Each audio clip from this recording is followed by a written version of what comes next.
Hello friends, ಇವತ್ತಿನ ವಿಡಿಯೋದಲ್ಲಿ ಪುಳಿಯೋಗರೆ ಯಾವ ರೀತಿ ಮಾಡೋದು ಅಂತ ನೋಡೋಣ.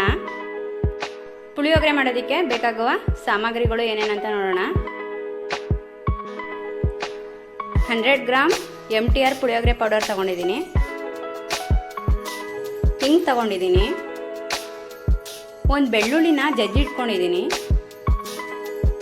ಕೊತ್ತಂಬರಿ ಸೊಪ್ಪು ಕಟ್ ಮಾಡ್ಕೊಂಡಿದ್ದೀನಿ. 10 ಗೋಡಂಬಿ, ಕರಿಬೇವೆಲೆ, 3 ಟೇಬಲ್ ಸ್ಪೂನ್ ಬೆಲ್ಲ ತಗೊಂಡಿದ್ದೀನಿ. 5 ಒಣಮೆಣಸಿನ್ಕಾಯಿ ತಗೊಂಡಿದ್ದೀನಿ. 1/2 ಬೌಲ್ ಕೊಬ್ಬರಿ ತುರಿ, 1 ಟೇಬಲ್ ಸ್ಪೂನ್ ಸಾಸಿವೆ ತಗೊಂಡಿದ್ದೀನಿ. 1 ಸ್ಪೂನ್ ಕಡಲೆಬೇಳೆ, 1 ಸ್ಪೂನ್ ಉದ್ದಿನಬೇಳೆ ತಗೊಂಡಿದ್ದೀನಿ. 3 ಸ್ಪೂನ್ ಕಡಲೆ ಬೀಜ ತಗೊಂಡಿದ್ದೀನಿ.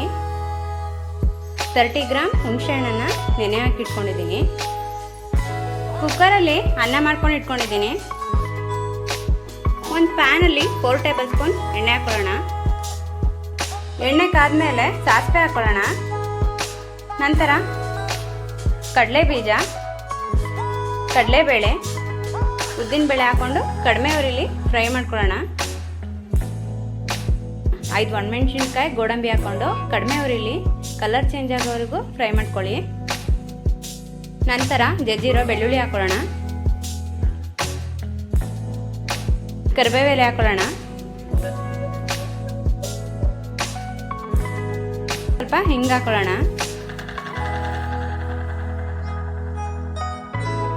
ನಂತರ ನೆನೆ ಹಾಕಿರೋ ಹುಣಸೆಹಣ್ಣಿನ ರಸ ಹಾಕೊಂಡು ಚೆನ್ನಾಗಿ ಮಿಕ್ಸ್ ಮಾಡ್ಕೊಳ್ಳೋಣ. ಸ್ವಲ್ಪ ಕುದಿ ಬಂದ ನಂತರ 2 ಟೇಬಲ್ ಸ್ಪೂನ್ ಬೆಲ್ಲ ಹಾಕೊಳ್ಳೋಣ. ಹುಳಿ ಕಡಿಮೆ ಬೇಕು ಅಂದರೆ ಸ್ವಲ್ಪ ಬೆಲ್ಲ ಜಾಸ್ತಿ ಹಾಕೋಬೋದು. ನೆಕ್ಸ್ಟ್ ರುಚಿಗೆ ತಕ್ಕಷ್ಟು ಉಪ್ಪು ಹಾಕೊಳ್ಳಿ.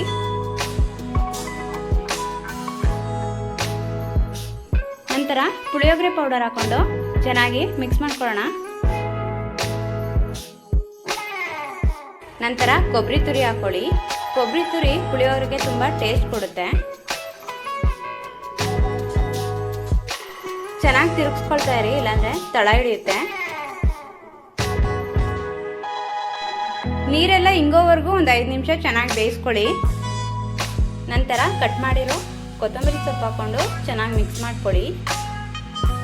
ಕೊತ್ತಂಬರಿ ಸೊಪ್ಪು ಹಾಕೋದ್ರಿಂದ ಪುಳಿಯೋಗರೆಗೆ ತುಂಬ ಫ್ಲೇವರ್ ಕೊಡುತ್ತೆ. ನೋಡಿ, ಎಣ್ಣೆ ಎಲ್ಲ ಚೆನ್ನಾಗಿ ಬಿಟ್ಕೊಂಡಿದೆ. ಕೊಬ್ಬರಿ ತುರಿ, ಗೋಡಂಬಿ ಹಾಕಿರೋ ಪುಳಿಯೋಗರೆ ಗೊಜ್ಜು ತುಂಬ ಚೆನ್ನಾಗಾಗಿದೆ. ರೈಸ್ ಜೊತೆ ರುಚಿಗೆ ತಕ್ಕಷ್ಟು ಪುಳಿಯೋಗರೆ ಗೊಜ್ಜು ಹಾಕೊಂಡು ಮಿಕ್ಸ್ ಮಾಡ್ಕೊಳ್ಳಿ. ನೋಡಿ, ಪುಳಿಯೋಗರೆ ತುಂಬ ಚೆನ್ನಾಗಾಗಿದೆ. ನೀವು ಮನೆಯಲ್ಲಿ ಟ್ರೈ ಮಾಡಿ ನೋಡಿ. ವಿಡಿಯೋ ಇಷ್ಟ ಆಗಿದ್ರೆ ಲೈಕ್ ಮಾಡಿ, ಸಬ್ಸ್ಕ್ರೈಬ್ ಮಾಡಿ.